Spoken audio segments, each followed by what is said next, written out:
Bismillahirrahmanirrahim. Alhamdulillahirabbil alamin. Wa bihi nasta'inu ala umuri dunya waddin wa sallallahu wasallam ala sayyidina Muhammadin wa ala alihi wa sahbihi ajma'in. Subhanaka la ilma lana illa ma 'allamtana innaka antal alimul hakim wa tub 'alaina innaka antat tawwabur rahim. Allahumma ya Fattah ya Alim ya Fattah ya Alim ya Fattah ya Alim iftah 'alaina fathan qariba ya arhamar rahimin. Allahumma la sahla illa ma ja'altahu sahla wa anta taj'alul hazana idza syi'ta sahla. Allahumma sahhil lana hifdzul ulum wa hab lana wasi'atil fuhum bi jahi nabiyyikal ma'sum sallallahu alaihi wasallam. Allahumma inna nas'aluka al-'ilma ladunni wal mashraba as-safil haniya wa hab ya ghani. Wa na'udzubika Allahumma min 'ilmin la yanfa' wa qalbin la yakhsha' wa 'amalin la yurfa' wa 'ainin la tadma' wa nafsin la tashba' wa da'watin la yustajabu laha. Birahmatika ya arhamar rahimin ya arhamar rahimin ya arhamar rahimin. Alhamdulillah. فهذا هو الدرس العاشر من دروس أصول الفقه في كتاب الشرح الورقات للإمام الحرمين شرح الإمام المحلي على متن ورقات الإمام الحرمين.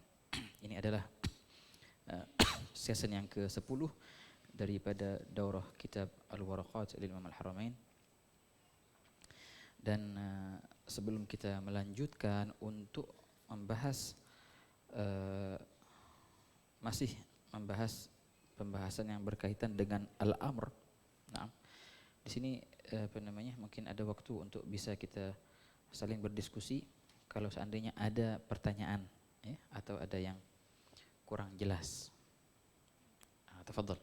Sebelum kita mulai, kalau seandainya ada dari pelajaran-pelajaran yang kemarin yang kurang difahami ibarahnya ataupun kurang jelas ibarahnya ataupun ada masalah yang kurang difahami ataupun soal apapun ya, soal apa aja yang berkaitan dengan usul fiqh, fatafadhal. Lil-tullab wa talibat taban, yang perempuan juga kalau seandainya ada soal atau ada yang perkara yang belum difahami bisa bertanya. Nah,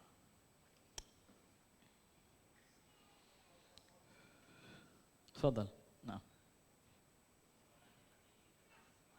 tentang apa? Ijma', aywa. Tamam. Iya, akan dibahas nanti. Ijma' itu ya, yang dianggap ijma' persepakatan ulama hanyalah mereka para ulama yang sudah sampai darajatul ijtihad. Nah, itu. Kalau ulama-ulama yang belum sampai darajatul ijtihad, maka tidak dianggap persepakatan mereka atau tidak sepakat mereka. Makanya paling sedikitnya persepakatan itu dua orang yang sudah sampai martabat al-ijtihad, mereka bersepakat, maka jadilah hujjah yang dinamakan ijma'. Nah, kalau seandainya sekarang ada mujtahid lebih dari satu, ya, dua ke atas, kemudian mereka bersepakat atas hukum tertentu, maka itu namanya ijma'. Ijma' ntar kita bahas definisinya adalah ijma' huwa ittifaq mujtahidi ummati Rasulullah SAW ala amr. Jadi sekarang ini pertanyaannya, ada nggak mujtahid? Itulah. Ada nggak mujtahid sekarang? Ada khilaf ya. Kalau seandainya kita melihat syarat-syaratnya mujtahid itu susah sekali. Kemungkinan ada yang banyak berpendapat sekarang sudah nggak ada namanya ijtihad, itu sudah zaman dulu itu. Nah, bahkan Al-Imam Nawawi pun yang luar biasa alimnya itu belum nyampai darajatul ijtihad. Imam Suyuti pernah mengaku bahwasanya dirinya sudah mencapai darajatul ijtihad, tapi langsung ditentang oleh ulama-ulama zamannya. Jauh sekali. Ya, kalau seandainya Imam Nawawi dan Imam Suyuti tidak diakui sebagai mujtahid, lalu kalau zaman sekarang siapa yang mujtahidnya? Gitu. Nah, hakadha ya ikhwan. Akan datang seorang mujtahid di akhir zaman, insyaallah. Imam Mahdi dikatakan di antara sifatnya adalah beliau yang sudah sampai darajatul ijtihad. Hakadha. Jadi gitu. Untuk masalah ijma' insyaallah kita bahas juga untuk mengetahui Ijma itu adanya di mana? Banyak kitab-kitab yang dikarang oleh ulama kita, ijma, ijma'atul ummah, ijma masalah ini, masalah ini, masalah ini, masalah ini. Di antara yang ma'ruf ini Ibn Abdul Bar, yang seringkali beliau menyebutkan beberapa masalah yang berkaitan dengan ijma'. Wah kata. Tafadhal, ada soal lagi?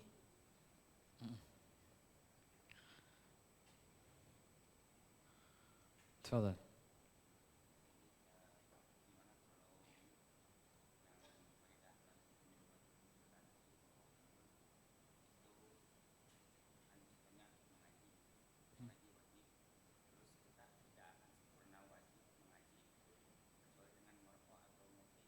Hmm. Iya. Ma la yatimul wajib illa bihi fahuwa wajib.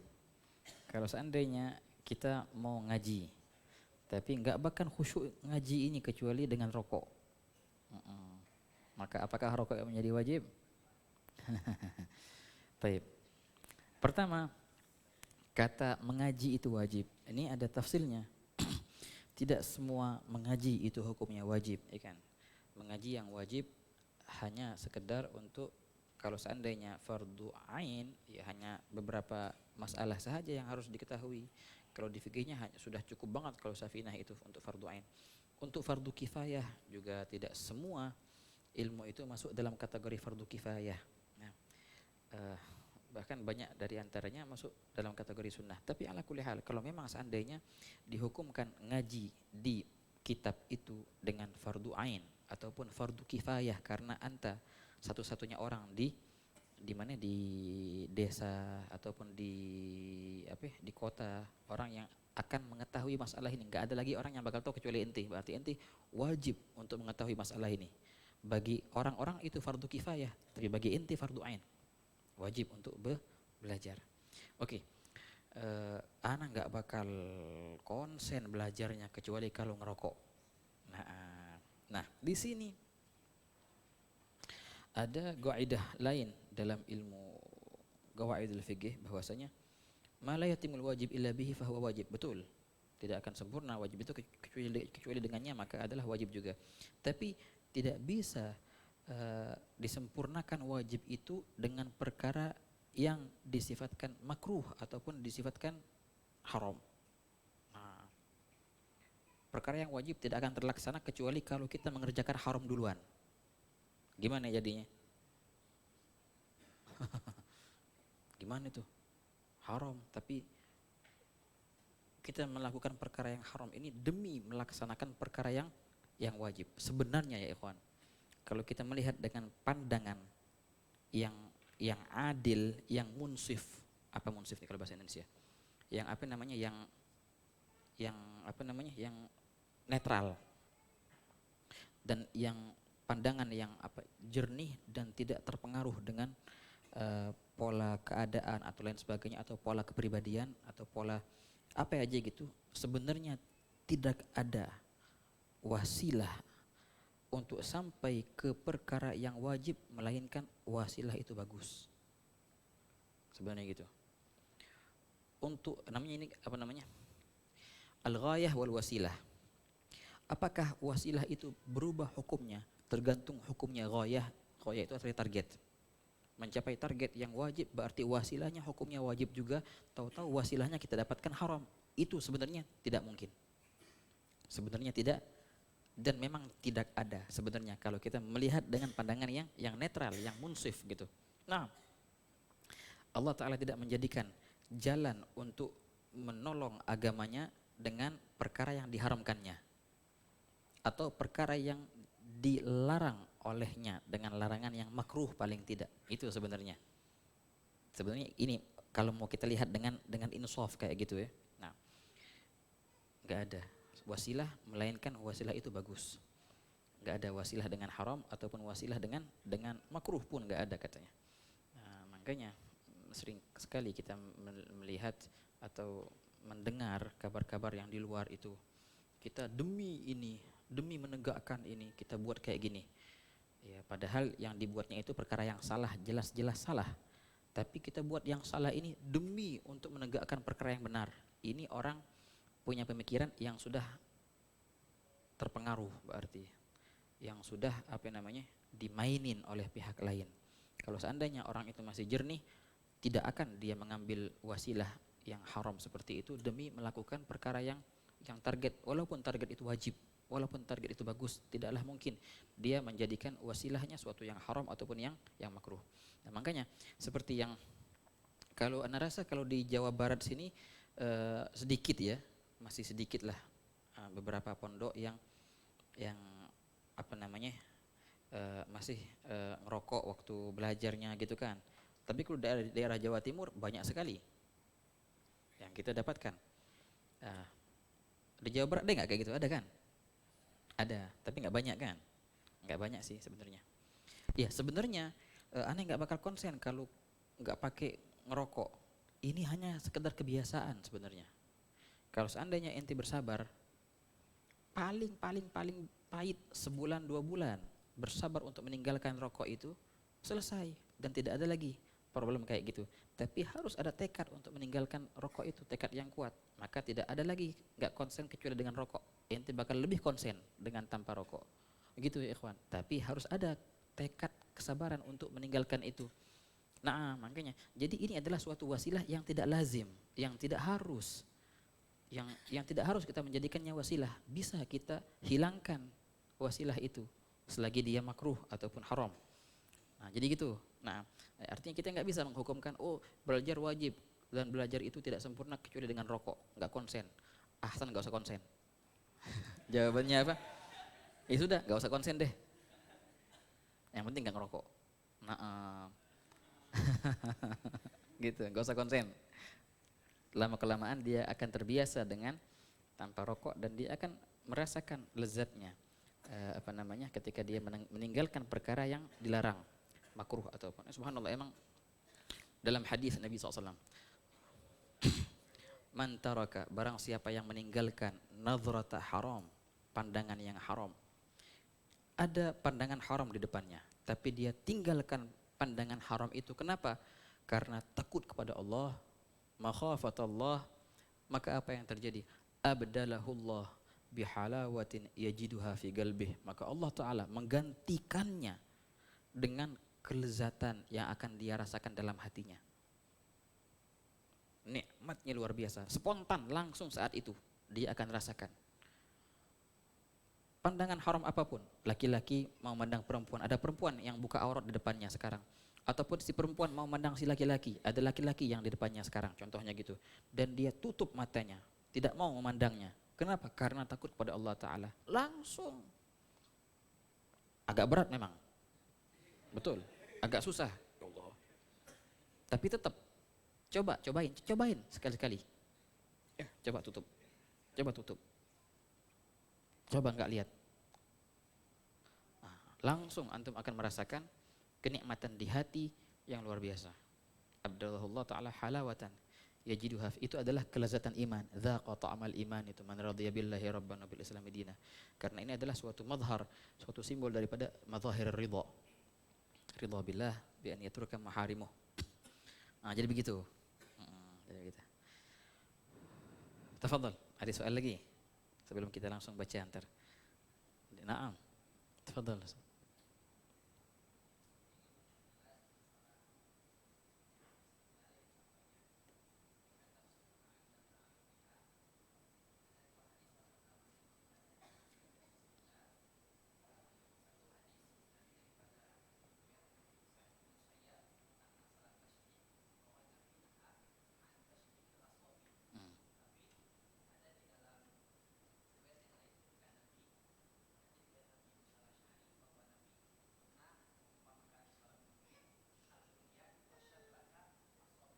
Jamil.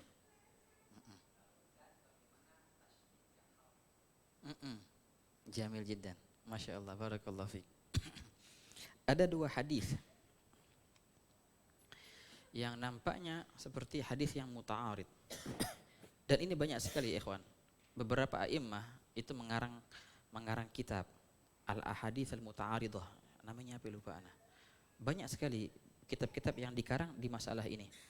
Jadi dikumpulkan semua hadis-hadis yang zahirnya berta'arud dan kemudian beliau menggabungkan antara dua hadis ini, baik pun dengan cara takhsis mutlak atau taqyid, takhsis khas, takhsis 'am ataupun taqyid mutlak atau lain sebagainya. Nah, bahkan sebagian ulama berkata, carilah hadis-hadis yang berta'arud maka niscaya aku akan menghilangkan ta'arudnya itu. Seperti hadis ini, hadis yang pertama, naha. Syuf, ini naha ini kuat loh. Naha itu Rasulullah melarang. Baiji indana akan kita bahas sebentar lagi bahwasanya nahi itu al aslu fil nahi lil tahrim. Sebagaimana al aslu fil amr lil wujub, ya kan? Jadi hukumnya haram mentashbik. Kalau kita ambil dari hadis yang pertama, Sa'id bin Musayyib. Nah, itu namanya Sa'id bin Musayyib, namanya memang Musayyab, betul, nama abahnya. Tapi dia meminta kalau seandainya kalian menyebut namaku jangan Musayyab, bilang Musayyib, bilang gitu. Bahkan beliau pernah, ini seorang tabi'in yang masya Allah, man gala Musayyab sayyabahullah, ditinggal sama Allah ntar, agak kesel dia. Musayyab artinya orang yang ditinggalkan. Ya, makanya sering, betul memang namanya Musayyab, tapi disebutkan Sa'id bin Musayyib. Nah, maka di hadis yang riwayat Sa'id bin Musayyib ini naha itu kan bisa diambil hurmah dan asal memang hurmah di situ. Oke, kalau seandainya kita pakai definisi ilmu fikih sekarang, ilmu usul, berarti ini adalah hukumnya haram. Kemudian hadis yang kedua, ketika Nabi SAW merumpamakan al-mu'min itu kalbunyan wa syabbaka baina asabi'i. Bagaimana kita melihat dua hadis ini? Yang pertama Nabi melarang yang zahirnya itu adalah haram. Kemudian Nabi melakukan itu sendiri. Ini mudah sekali. Nah, mudah sekali. Fi'lun Nabi ketika Nabi syabbaka baina asabi'ihi itu artinya apa? Itu artinya menjelaskan bahwasanya nahi yang pertama itu bukanlah lit tahrim. Hanya saja lil karohah. Nah, ini kalau dalam bahasa fuqaha, Nabi SAW melakukan perkara itu untuk apa? Untuk libayanil jawaz, untuk menjelaskan bahwasanya nahi yang kemarin itu bukannya haram hukumnya, boleh-boleh saja. Tapi ada nahi, berarti apa hukumnya? Makruh. Nah, itu berarti. Jadi apa hukumnya tasybik? Makruh. Nah, kalau sampai haram itu wallahu alam ya, Al-Faqir pribadi mungkin kurang mutalaah. Tidak lihat Al-Faqir tidak melihat bahwasanya tasybik itu menjadi haram. Tapi kalau tasybik menjadi makruh itu banyak sekali terdapat di kutub al-fuqaha ataupun kutub al-ahadits yang lainnya. Wa hakadha ya Ustaz. Tamam. Jadi begitu kita menggabungkan antara kedua ini. Kalau seandainya ini banyak sekali terjadi, ada nahi di satu hadis kemudian ada Nabi mengerjakan perkara itu. Ini biasanya digabungkan oleh fuqaha kita, ulama usuliyin, bahwasanya nahi itu benar, ada nahi. Dan ketika Nabi SAW melakukan perkara itu, hada libayanil jawaz. Libayan menjelaskan bahwasanya nahi itu tidak haram, hanya saja makruh. Makanya Nabi buat. Naam hakadha. Pernah ini seperti persis seperti apa? Nabi SAW melarang untuk buang air kecil dalam keadaan berdiri, makruh. Ada larangan itu. Tapi Nabi SAW pernah buang air kecil dalam keadaan berdiri. Pernah. Tapi ada sebabnya, lirabadin fi rijlih, karena Nabi ada sakit waktu di betisnya itu. Kalau kita tidak memandang illah ini agak aneh nih, tapi Nabi melarang tapi Nabi melakukan sendiri. Nah, kelakuan itu yang perkara yang Nabi SAW waktu melakukannya itu hanyalah bayan al-jawaz, menjelaskan bahwasanya yang kemarin dinahi itu hanyalah makruh sahaja, bukanlah haram. Wah, hakadha. Betul, ini adalah salah satu contoh daripada contohnya kaifiyatul istidlal 'inda ta'arud. Ketika ta'arud itu bagaimana sekarang kita menggabungkan antara dua hadis ini ataupun hadis atau ayat. Naam. Yang perempuan ada soal. Oh iya, ini.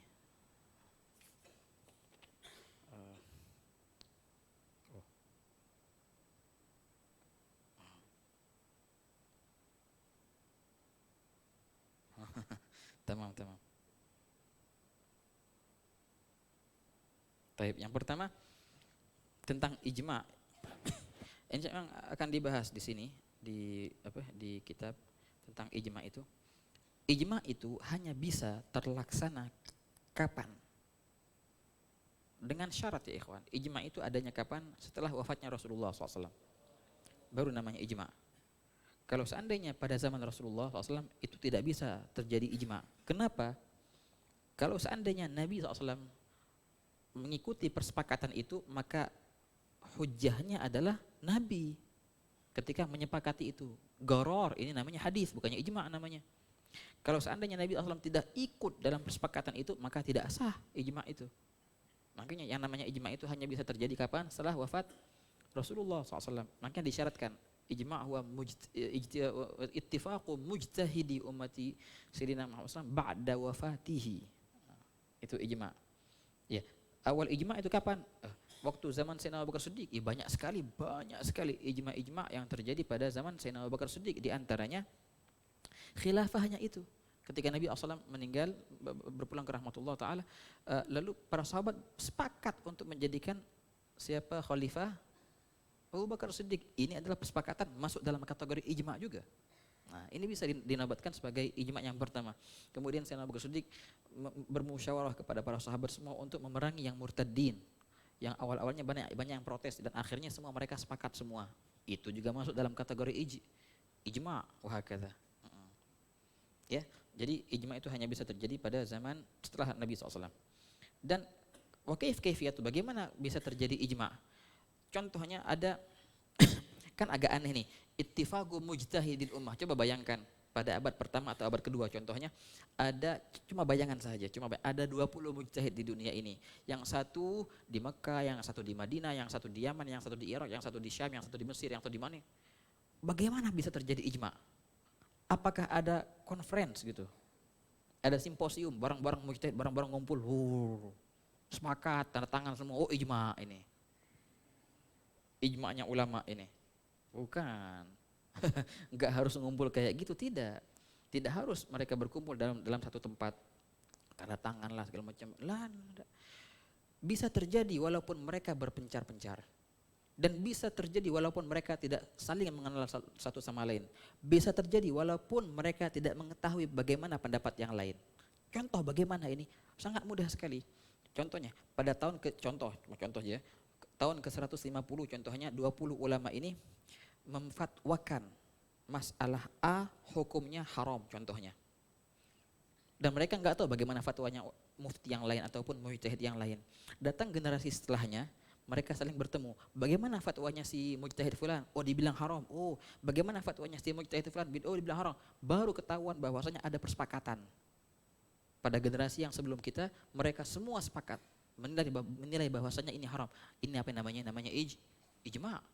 Wah, kata. Jadi enggak harus ngumpul semua di satu tempat bareng-bareng gitu, mengumumkan iklan, inilah sikap kami sebagai enggak. Enggak kayak gitu. Nah, dan memang enggak terjadi kayak gitu. Mereka saling memfatwakan hukum, kemudian fatwa itu ditemukan setelah itu bahwasanya ini adalah sepakat semua, kagak ada ulama yang menentang masalah ini, semua sepakat. Nah, berarti itu ijma'. Nah, jadi kayak gitu gambarannya. Kayak gitulah gambarannya. Nah, untuk masalah haqigah dan majaz. Ringkasnya ya ikhwan, masalah haqigah dan majaz ini memang lebih didalamkan di pembahasan ilmu balaghah kan. Makanya insyaallah kalau seandainya antum belajar balaghah, ada belajar balaghah enggak di sini? Pakai kitab apa? Husnus Siyaghah, Jamil Al-Fadani. Nah, Husnus Siyaghah fi ilmu balaghah. Bagus kitabnya. Nah.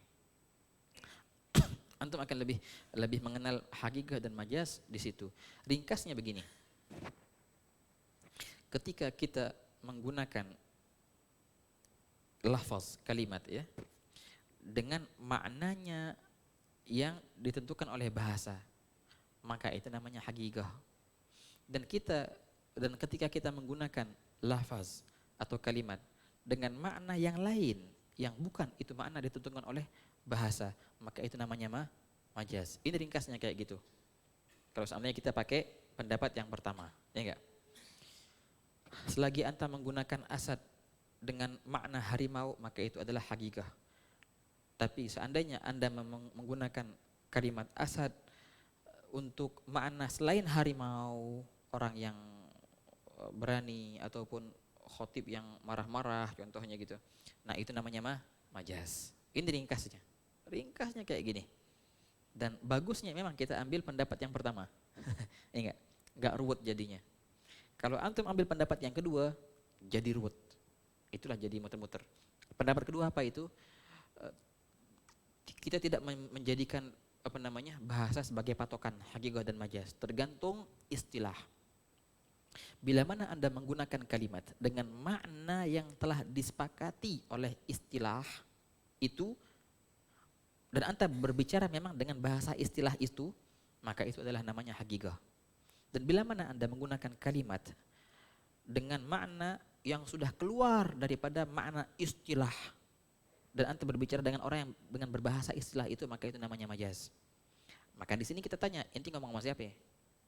Kalau kita ngomong sama orang Arab biasa dengan bahasa Arab, nah di sini antum harus pakai bahasa untuk mau jadi hakikah gitu, harus memakai setiap kalimat dengan arti bahasa Arabnya, jadi hakikah.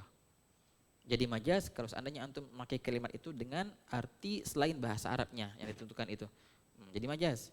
Tapi kalau antum ngomong dengan orang syariat, dengan ulama syariah, maka antum harus menggunakan istilah mereka. Bila mana antum menggunakan kalimat dalam istilah fuqaha, istilah ulama syariah, maka itu adalah hakikah. Dan bila mana antum menggunakan kalimat ini di luar istilah mereka, di luar istilah fuqaha, maka itu adalah majaz. Begitu pula dengan uruf khas ataupun uruf am. Ketika antum menggunakan kalimat ini dengan makna yang disepakati oleh ahli uruf ini, maka itu adalah hakikah. Dan bila mana antum menggunakan kalimat itu di luar persepakatan ahli uruf, itu adalah namanya majaz. Nah, oleh karena itu hakikah terbagi menjadi 3, tergantung istilah. Hakikah lughawiyah dan hakikah syar'iyyah dan hakikah urfiyah. Nah, itulah ringkasnya. Sebenarnya pendapat yang kedua ini agak rumit. Nah, dan bagi mubtadi sebenarnya enggak perlu untuk mengetahui pendapat yang kedua ini. Cuma untuk sekedar wawasan saja. Bagus kalau kita seandainya pegang untuk pegangan hanya pendapat yang pertama. Ya. Dan kemudian cara untuk menjadikan majaz itu ketika kita keluar dari bahasa Arab, bukan arti ke bahasa lain, bukan. Artinya kita keluar dari makna yang telah diletakkan oleh bahasa Arab dengan ke makna lain, itu banyak sekali caranya. Di antara caranya dengan membuang beberapa kalimat, atau dengan menambahkan beberapa kalimat, ataupun dengan memindahkannya dari makna ke makna lain, ataupun dengan adanya tashbih antara kedua kalimat, antara kedua makna itu. Nah, baru namanya majaz. Nah, ini Anda rasa ringkas masalah hakikah dan majaz, dan sebenarnya ini fannya fan balaghah ya.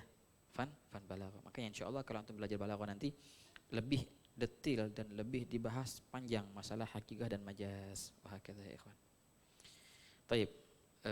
Ada mungkin 20 menit lagi kita bisa baca beberapa ibarah di kitab Al-Waraqat ini. Bismillahirrahmanirrahim. Qala al-musannif rahimahullahu taala wa adama naf'a bihi wa radhiyallahu ankum. Naam.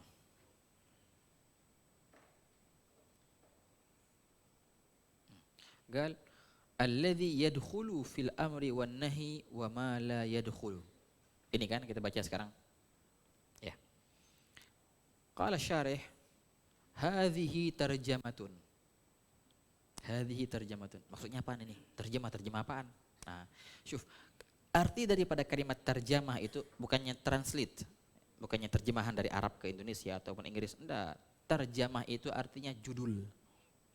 Judul, unwan. Judul. Nah, di sini ajib ini, jarang-jarang ini. Musannif sekarang membuat judul. Ya kan, membuat judul.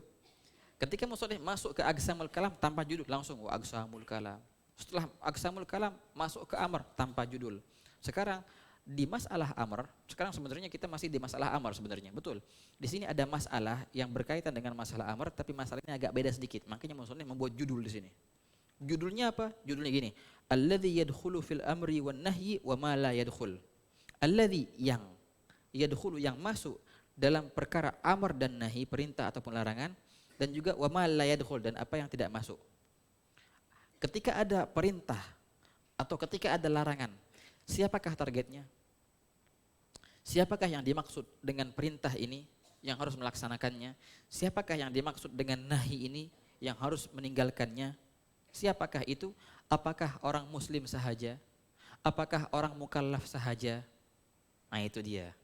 Jelas ya, ini sekarang pembahasannya. Pembahasan ini ada kaitannya sama amar. Kan masih kita masalah amar. Siapakah itu ma'mur? Ayo. Siapakah yang diperintahkan? Allah Ta'ala memerintahkan untuk salat. Wa aqimus salata. Semua mukmin harus salat. Mukmin ya, jelas. Kalau dia enggak salat berdosa, berdosa. Kan wajib namanya kan. Yusab ala fi'li wa yu'aqab ala tarki. Oke, kafir gimana? Apakah kafir juga masuk dalam kategori ini? Wajib dia salat. Dengan makna lain di akhirat nanti apakah dia akan diazab juga karena dia enggak salat? Nah, itu soal. Apakah kafir masuk dalam kategori makmur yang diperintahkan? Sekiranya dia kalau seandainya meninggalkan salat maka dia disiksa nanti. Itu soal. Juga anak kecil, apakah masuk dalam kategori makmur atau tidak? Orang gila, apakah masuk dalam kategori makmur atau tidak? Nah itu jadi ya, orang yang sedang lupa, orang tidur, masukkah ia dalam kategori makmur atau tidak? Ini yang tema kan kita bahas. Alladzi yadkhulu fil amri wan nahyi wa ma la yadkhul. Apa yang masuk dan apa yang tidak masuk? Nah, qala al-musannif yadkhulu fi khitabillahi ta'ala al-mu'minuna. Yang masuk di dalam khitab. Khitab ini apa namanya? Kalau bahasa Indonesia apa khitab ini apa namanya? Perintah Allah ataupun larangannya ataupun apa kalau enaknya bahasanya khitab nih?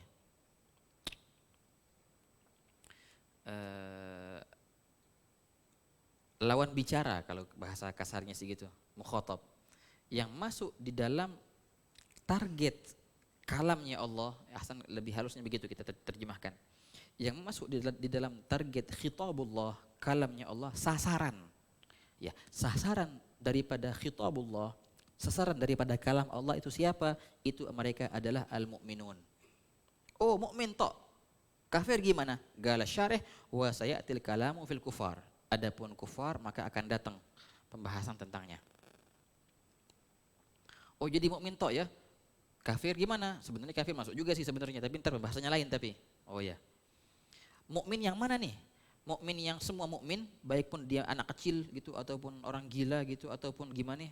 Enggak semuanya yang masuk ke dalam khitabullah taala ya ikhwan. Siapa saja mukmin yang mana? Beliau di sini menyebutkan wasahi wasabiyu wal majnunu ghairu dakhilina fil khitab. Wasahi ini waw ibtidaiyah. Wasahi adapun sahi mubtada. Adapun orang yang dalam keadaan sahi. Apa sahi ini? Yang lupa.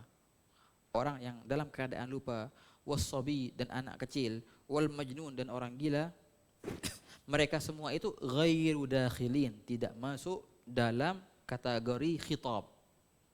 Apa namanya? Dalam perintah Allah Ta'ala ataupun larangan Allah Ta'ala. Dalam sasaran kalam Allah Ta'ala, tidak masuk mereka dalam. Makanya agimus sholah itu tidak terarahkan kepada sobi dan tidak terarahkan kepada orang gila dan tidak terarahkan kepada orang yang sedang lupa. Tamam. Nah, di sini fuqaha menambahkan syarat.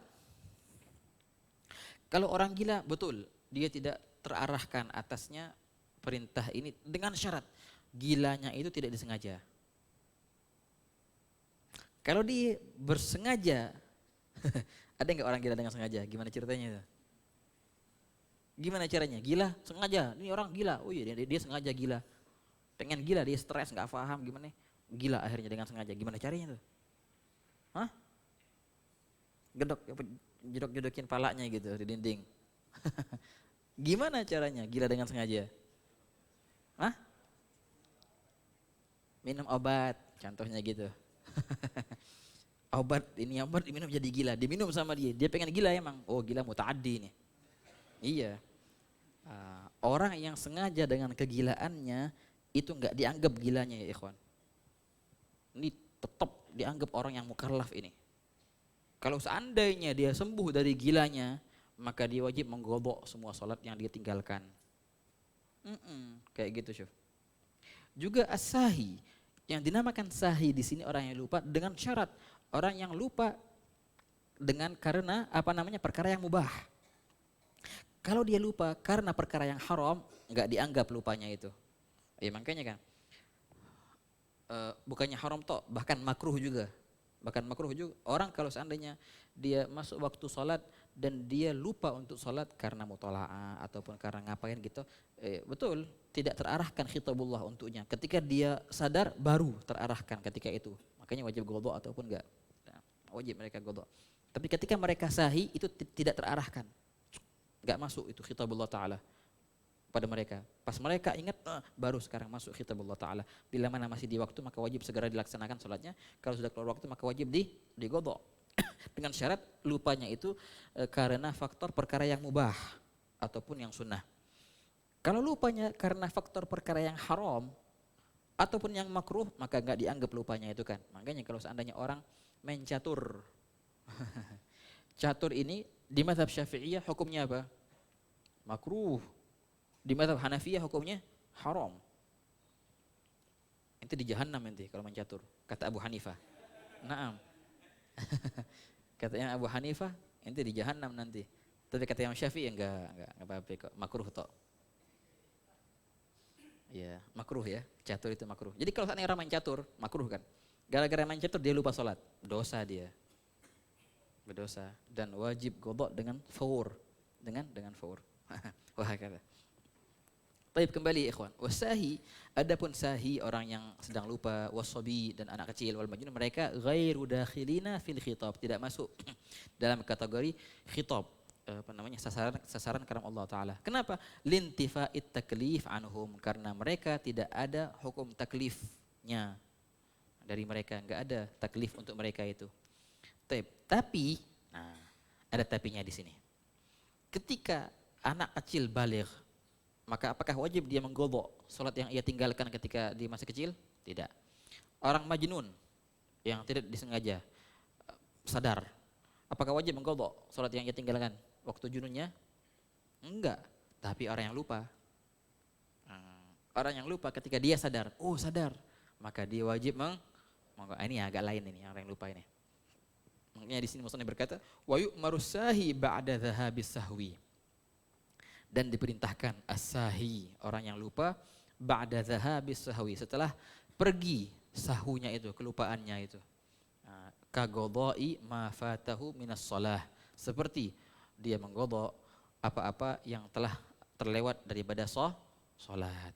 Kemudian beliau berkata, wa dhamani ma atlafahu minal mal, dan mengganti apa-apa yang ia hilangkan daripada harta. Nah, sebenarnya ini iskal, musannif menyebutkan masalah ini di sini, wa dhaman ma atlafahu minal mal, sebenarnya ini bukanlah masuk dalam khitab taklif. Ya enggak? Ini masuk dalam khitab wada'. Kalau masalah dhaman al-mutlafat, dhaman untuk perkara yang dia hilangkan atau perkara yang dia rusak itu harus diganti, ini bukan hanya untuk orang yang sahih, bahkan anak kecil dan orang gila juga. Ya enggak? Nah, masalah yang kedua ini musannif sebutkan di sini agak aneh. Kenapa? Karena masalah dhaman itu tidak khusus untuk mukmin yang baligh. Bahkan anak kecil dan majnun dan sahih pun itu termasuk dalam dhaman ini, karena dhaman ini bukan masalah taklif. Bukan ahkam taklifi ini dhaman, masuk ahkam wad'i yang kita bahas di hari pertama itu. Dan yang namanya hukum wad'i itu tidak khusus kepada mukallaf sahaja, untuk semua hukum wad'i. Nah, makanya agak aneh di sini kan. Memang musannif sebenarnya hanya menyebutkan sebagai contoh, tapi contoh yang disebutkan di sini tempatnya kurang tepat di sini. Tempatnya kurang tepat di sini. Baik, ala kulli hal. Qal musannif wal kuffaru. Nah, sekarang beliau membahas masalah kuffar. Orang-orang kafir, apakah mereka masuk sasaran juga? Masuk dalam sasaran kalam Allah Ta'ala? Wal kuffaru mukhatabuna bi furu'i syara'i'i. Kuffar itu masuk juga dalam kategori mukhatab. Di antara sasaran perintah Allah dan larangan Allah. Masuk juga orang kafir. Bi furu'i syari'ah. Mereka disuruh untuk mengerjakan furu' syari'ah. Jadi ada dua ya ikhwan. Ada usul syariah dan ada juga furu' syariah. Usul syariah itu apa? Adalah i'tiqad an la ilaha illallah Muhammadur Rasulullah. Syahadat. Itu usul syariah. Furu' syariah seperti apa? Seperti salat, zakat, haji, kewajiban-kewajiban biasa. Itu furu' namanya. Kalau usul, perkara yang berkaitan dengan i'tiqad. Kufar ini, ana sebutkan ringkas ya, begini ringkasnya masalah orang kafir. Kalau orang mukmin jelas sekali mereka masuk dalam sasaran kalam Allah Ta'ala ketika ada amr ataupun ada nahi. Tapi orang kafir apakah masuk juga dalam sasaran kalam Allah Ta'ala? Masuk mereka dalam agimus sholah? Orang kafir itu masuk enggak? Kata musannif, iya masuk. Orang kafir mereka disuruh sholat. Disuruh untuk mengerjakan pekerjaan yang furu' syariah. Gak boleh mereka gak boleh mereka buka puasa di bulan Ramadan, gak boleh. Mereka wajib puasa sebenarnya dan mereka wajib zakat, orang-orang kafir. Tapi kalau seandainya mereka sholat, ya nggak sah, ya nggak? Kenapa nggak sah? Ya kan sholat ada niat. Di antara syaratnya niat apa? Islamun nawi. Kita suruh mereka sholat, yuk sholat kau, yaudah, ane mau sholat sekarang. Allahu Akbar. Ada niat, Allah usolli fardhu zuhur. Nggak sah. Lalu bagaimana engkau memerintahkan mereka, sedangkan mereka kalau seandainya melaksanakan perintah itu mereka tidak akan sah. Sebenarnya orang kafir itu bukan cuma disuruh untuk furu' syariah saja, dan juga mereka disuruh untuk usul syariah sebelum mereka mengerjakan furu'. Mereka disuruh untuk bersyahadat dahulu, baru mereka disuruh untuk mengerjakan furu'. Nah, berkata musannif, wal kufaru mukhatabuna bi furu' syariah. Kufar itu diperintahkan, mukhatab, masuk dalam sasaran kalamullah Ta'ala dalam perkara yang berkaitan dengan furu' syariah seperti salat, zakat, puasa, haji dan lain-lain. Juga mereka diperintahkan wa bima la tasihhu illa bihi wa huwal Islam. Dan juga mereka diperintahkan untuk mengerjakan pekerjaan yang mana furu' itu tidak akan sah kecuali dengannya. Apakah itu adalah usul syariah wa huwal Islam. Disuruh untuk masuk Islam dahulu. Sallallahu alaihi Nabi. Allahumma shalli. Jelas sekali ya ikhwan, orang kafir disuruh masuk Islam, itu jelas. Dan mereka, kalau seandainya orang kafir yang balaghatul da'wah dan mereka akan diazab karena mereka menolak Islam, jelas. Kewajiban untuk masuk Islam itu jelas sekali terarah kepada orang-orang kafir. Dan mereka akan disiksa ketika mereka menolak agama Islam. Jadi mereka mukhatab bi usul syariah, jelas itu. Tapi apakah mereka juga mukhatab bi furu' syariah?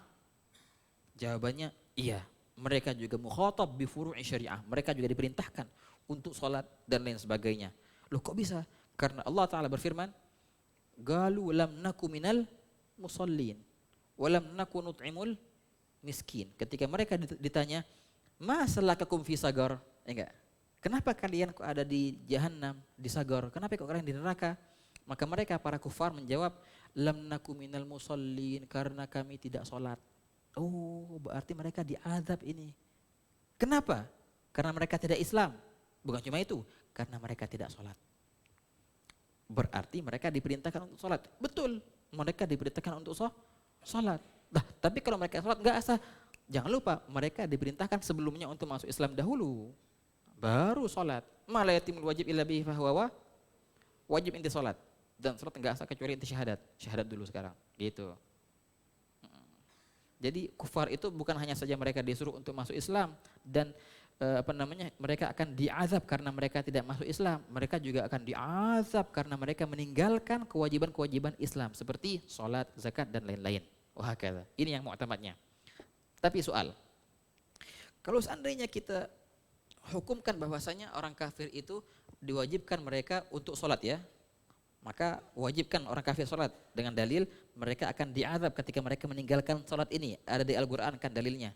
Tapi soal, ketika mereka masuk Islam contohnya, kan sholat itu wajib tuh. Dia kafir nih 20 tahun, habis itu dia masuk Islam. Ketika dia masuk Islam, 20 tahun yang waktu dia kafir itu, dia nggak pernah sholat. Masuk Islam, soal apakah dia wajib menggodok sholat yang kemarin? Padahal kita sudah hukumkan, ini sholat wajib. Tapi pas masuk Islam, kayak wajib godok. Ini pertentangan. Kok gharib ini? Kalau ente bilang wajib, berarti wajib qadha dong. Oh enggak ada qadha, berarti enggak wajib. Oh enggak, dia itu wajib tapi enggak ada qadha. Kok bisa? Enggak mungkin kayak gitu. Kalau emang wajib berarti harus qadha. Lalu kenapa mereka tidak mengqadha? Enggak wajib mereka untuk qadha. Kita bilang begini jawabannya. Sebenarnya itu betul. Sebenarnya mereka disuruh untuk sholat dan sebenarnya ketika mereka masuk Islam harus mengqadha dulu sholat-sholatnya yang kemarin itu. Tapi dimaafkan. Enggak apa-apa, enggak qadha. Kenapa? Sebagai targhiban lil Islam. Sebagai kita untuk menarik mereka ke Islam. Seandainya kita wajibkan mereka untuk qadha, maka enggak ada yang masuk Islam. Naam. Nah, memang kayak gitu. Jadi tiadanya qadha itu merupakan diskon. Keringanan sebenarnya. Yang sebenarnya mereka itu wajib qadha. Karena kenapa? Karena kita telah mewajibkan sholat kepada mereka. Ya enggak? Dan mereka akan diazab di hari kiamat karena mereka meninggalkan sholat. Furu' syariah itu di mukhatab. Al-kuffar bi furu' syariah. Wah kata. Tapi ketika mereka masuk Islam, kita tidak menuntut mereka untuk mengqadha yang kemarin-kemarin. Lah sholatnya, wala zakatnya. Kalau mereka sempat membunuh maka enggak ada qisas. Ini semua diskon semua. Untuk daya tarik mereka untuk masuk Islam. Itu jawabannya ya ikhwan. Nah, di sini beliau menyebutkan semua itu. Nah, jadi kufar itu mukhatabuna bi furu'i syara'i wa bima la tasihhu illa bihi wa huwa al-islamu. Kenapa? Liqaulihi ta'ala ma salakakum fi sagar qalu lam nakum minal musallin. Nah, kenapa kok ma salakakum? Kenapa kalian masuk ke dalam salaka itu artinya berjalan nih. Mengapa kalian berjalan di api neraka? Artinya masuk api neraka. Sagar itu neraka. Ini manzil madarik min madarikil nar. Galu maka mereka berkata lam nakum minal musallin, kami tidak salat katanya. Berarti mereka diazab karena mereka tidak salat. Betul. Oke. Wa faidatu khitabihim biha. Oke. Kalau seandainya kita memasukkan orang-orang kafir ini dalam khitab Allah Ta'ala dan kita mewajibkan mereka untuk sholat sekarang, apa faedahnya? Kalau seandainya mereka sholat, maka mereka tidak akan sah sholatnya. Lalu apa faedahnya memasukkan mereka ke dalam khitab Allah? Berkata maksudnya, wa faidatu khitabihim biha, dan faedah khitabihim, kita jadikan mereka sasaran kalam Allah Ta'ala, biha dengan sholat, dengan syariah, apa? Igabuhum alaiha, hanya untuk mendobelkan siksaan atas mereka di hari kiamat nanti. Bukanlah artinya kita menuntut mereka untuk mengerjakan sekarang. Ente wajib sholat sekarang, ayo.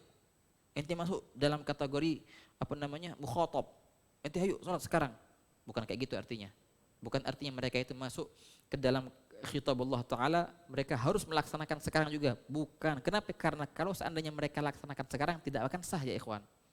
Ya enggak? Tidak akan sah karena mereka orang kafir dan niatnya enggak sah. Nah, makanya Muslim berkata wa faidatu khitabihim biha iqabuhum 'alaiha.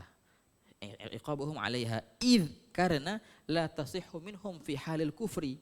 Karena ibadah seperti itu, salat contohnya, la tasih, tidak akan sah minhum dari mereka fi halil kufur, dalam keadaan kafir. Kenapa? Li tawaqqufiha 'ala niyah, karena salat itu tawaquf tergantung kepada niat. Ha itu salat, karena ketergantungan salat atas niat. Al mutawaqqifah, yang mana niat itu tergantung atas Islam. Jadi walaupun mereka laksanakan salat itu sekarang bakal tidak sah. Lalu apa faedah mereka dimasukkan dalam khitab Allah Ta'ala? Kalau seandainya mereka disuruh sholat tapi enggak sholat enggak sah, maksudnya masuknya mereka dalam khitab Allah adalah biar melipat gandakan azab nanti di hari kiamat. Wah kata. Lalu beliau berkata, wala yu'akhadhuna biha ba'dal islami targhiban fihi. Tapi mereka la yu'akhadhun. Apa la yu'akhadhun? Tidak diperhitungkan. Artinya di sini tidak diwajibkan qadha.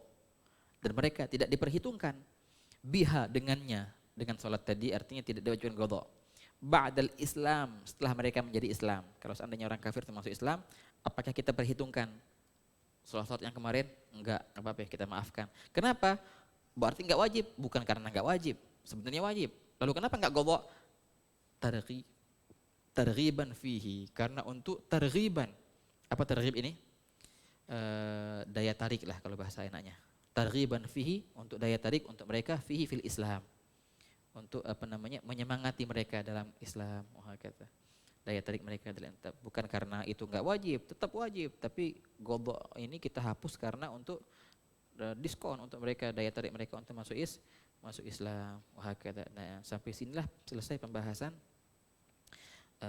yang masuk di khitabullah dan yang tidak masuk.